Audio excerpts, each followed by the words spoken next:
The island of Sodor is a very lovely island. There was engines everywhere. Soon, 2 more engines were about to show up from Percy's old line. Yes, the Great Western Railway. Their names are Barney and George. They used to know Percy and George. They're very excited to see them again. One day, Percy and Barney were shouting when they saw them pull up. Theldred, is that you? Percy said. It's been so long. You're the one who made me the engine I am today. It's great to see you too, Percy.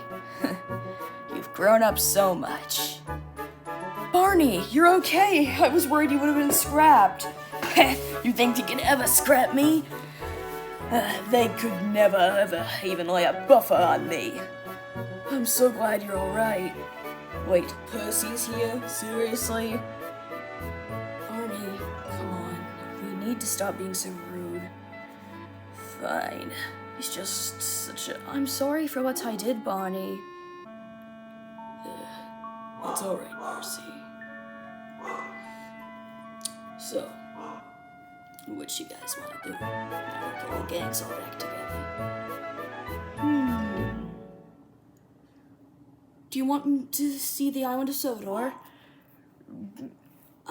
Me and George can show you the line. We just finished our shunting jobs. Sounds great. And then they spent the rest of the day together.